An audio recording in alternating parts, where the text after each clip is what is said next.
Welcome to Our Girl Relationships. On this channel, we discuss day-to-day problems people face in their lives. Let's start with the video. I, 21 female, am engaged to my partner of 3 years, 23 male. At the start of our relationship, I was close with my sister, 20. A few years ago, she had a large falling out with my family. During this time, she ran away from home and was in an abusive relationship with a guy who was 24. She was just a few months away from turning 18 at this point. Her and I were still in contact at this point in case she needed help. She did come to stay at my house for a couple nights. During this time, she told my fiance that she used to have a crush on him when he and I first started dating. A few months after, he picked her up and took her to a park to try to talk to her and help her. My sister doesn't have any friends and has a personality disorder, making friendships hard to maintain. While they were at the park, my sister looked at my fiance and said, "You know, if you wanted to do anything, I wouldn't tell anyone." My fiance immediately took her home and told me what happened. I have had very limited contact with my sister since and made it abundantly clear I do not wish to pursue a relationship with her at this point.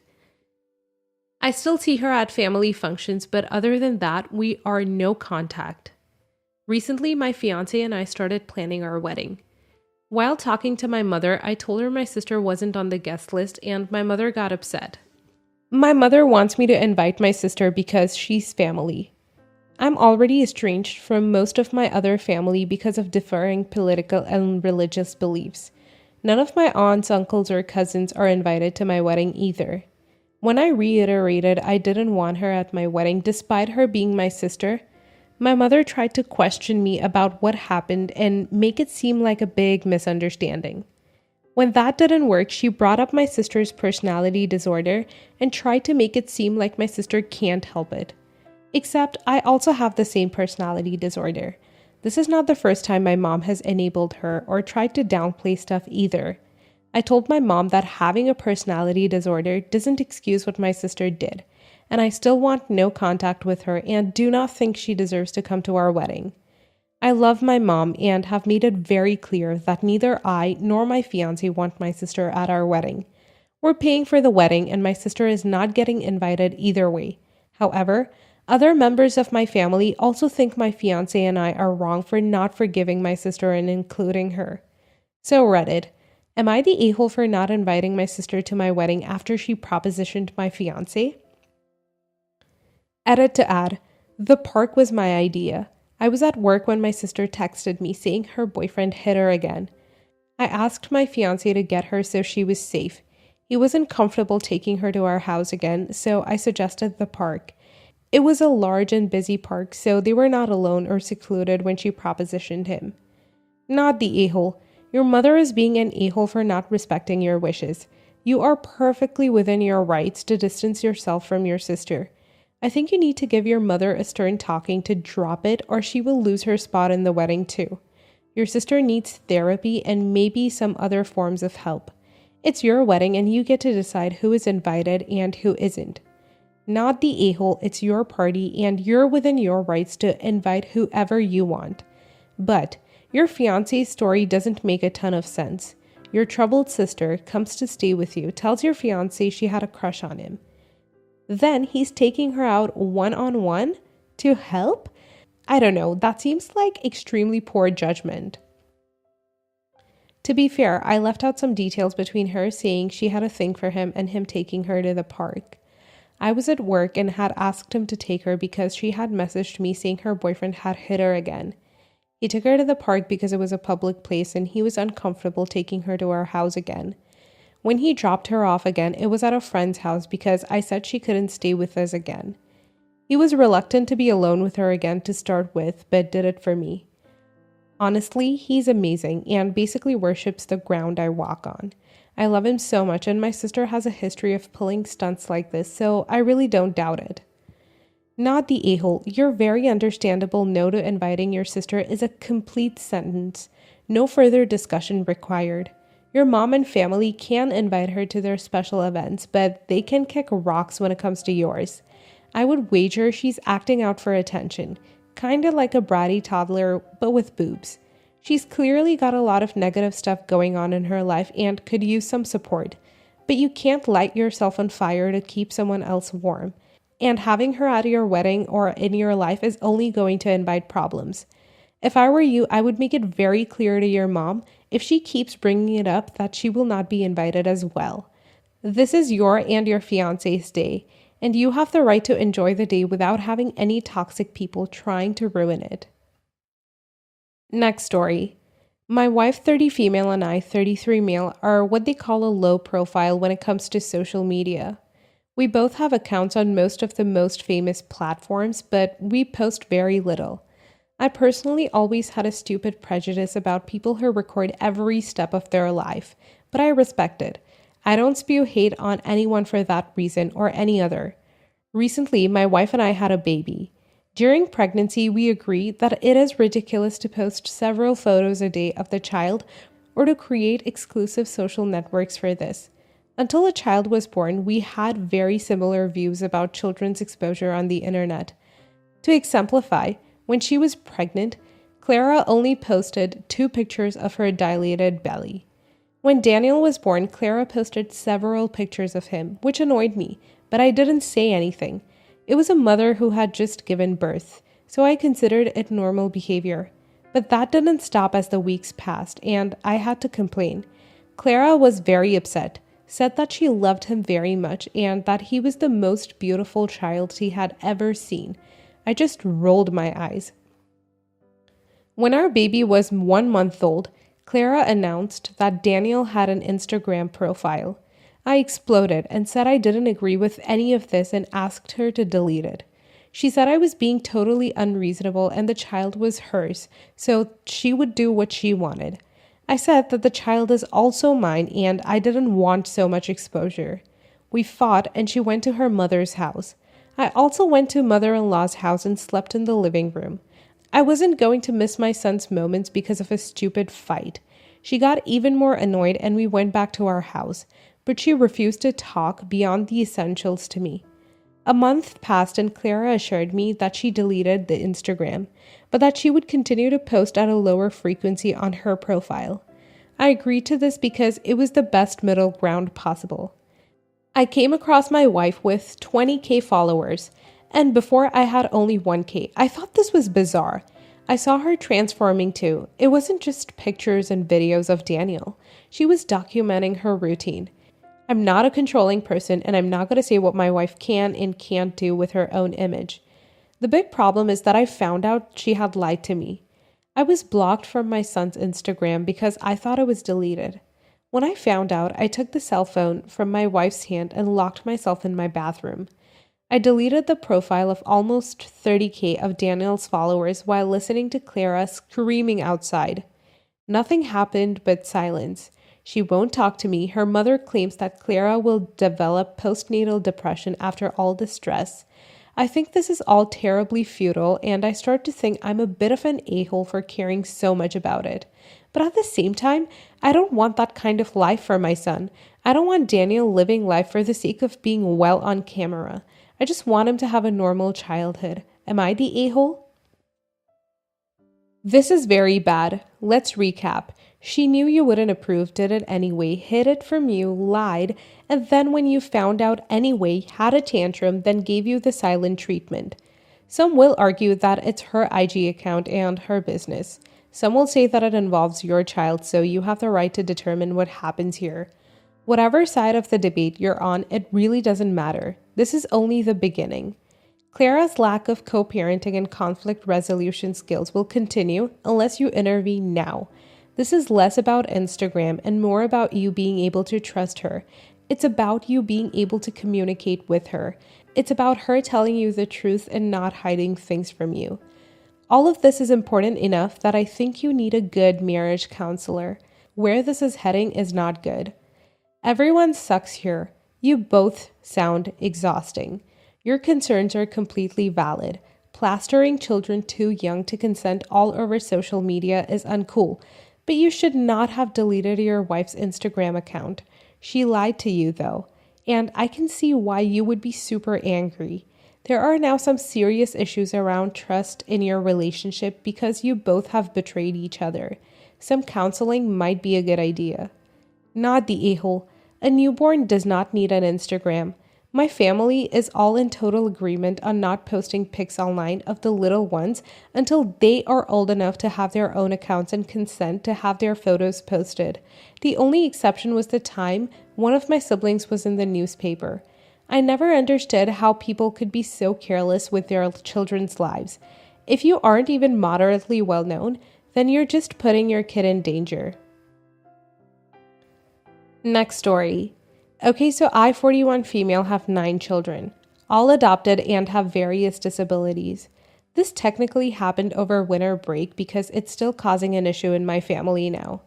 So I'm Black, Guatemalan, and my husband is Asian. So if we had bio kids, it makes sense that they would be racially ambiguous, and all of our children are different races. Some people think our children are bio or that we're a blended family. My sister-in-law married into the fam 2 years ago and has 6 kids. She's Mormon, and my brother converted to Mormonism as well. I've never mentioned to her that my kids are adopted, and based on what happened, I don't think my brother ever told her.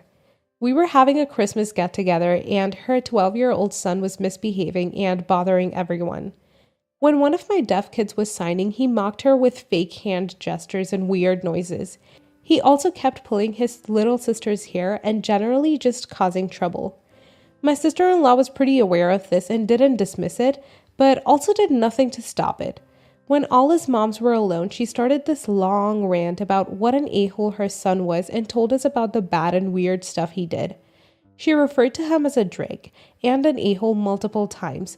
And I'm personally not sharing all the private bad behaviors your kid does, but like the stuff she said he was doing was like borderline illegal. Like, oh haha, it was so annoying when he set all his sister's toys on fire.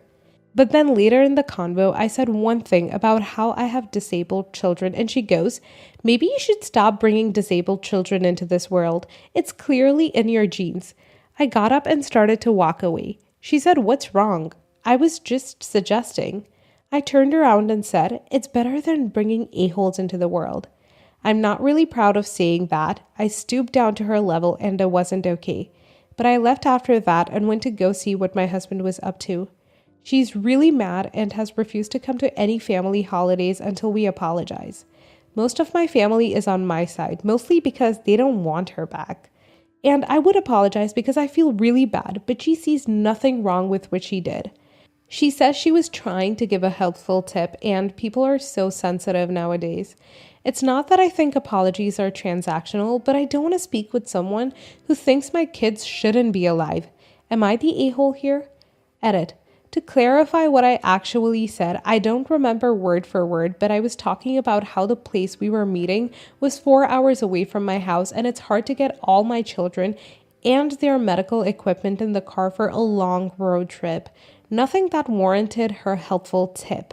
Also, if you want to know a vague description of their disabilities, I posted about it on the transplant sub. It's in my post history. Not the a-hole in any way. Are you kidding me? This witch has no right to say what she said. How dare she even think that she could be giving a helpful tip? That's downright nasty. What you and your husband have done by adopting children is in itself lovely. You're giving a family and a life of love and understanding to kids whose bio parents couldn't, and that's beautiful. On top of that, you decided that no disability was going to stop you from doing that for any kid, and that shows the kind of people you are. This absolute nightmare of a woman churns out devil spawn, insults her own son, who she failed to raise well, and then gets mad when you use her own words. Nah, F that. She's absolutely in the wrong here. Please do not apologize to her. You owe her no apology, and if your brother thinks otherwise, he can get F'd too. Not the a-hole. What she said is beyond insane, regardless if they were your bio kids or not. And the fact that she thinks that's okay is insane. She clearly has no remorse for her actions, and she's clearly not watching her own children. I would distance yourself and let your brother handle it. My mother was disabled, and I'm in my 20s, constantly heard comments, but the worst was when people asked why we bothered taking care of her. It hurts to hear that about your mom, so I completely see your side. Not the a-hole. You sound like you feel guilty for insulting another mom's kid due to anger about her insulting yours. If you wish to apologize because you regret using that method to handle the situation, of course you can and should. But if you're considering an apology because you owe her or she's family, then don't. Because calling her out on raising an a-hole is not the same thing as saying your children's disabilities mean they should never have been born. Also, agree with the people saying that even if she forgives you, you should refuse to be around her and the little fiend she's raising. Next story. Going to keep it simple. I-45 female, a childless widow of less than a year, made a decision to ask my boyfriend to move in with me. I'm the homeowner. His children have always lived quite a distance away with their mother, with yearly visits. Suddenly, within a month of moving in with me, my boyfriend expresses that his 13-male son wants to move in with us, along with descriptions of the boy as being a major problem child. Boyfriend's circumstances are such that if he was not living with me, he would be unable to offer his son this option. My opinion is that I did not sign up for this, am not ready for this, and I choose not to be a parent deliberately. Would I be an a-hole if I say no, your son can't live here?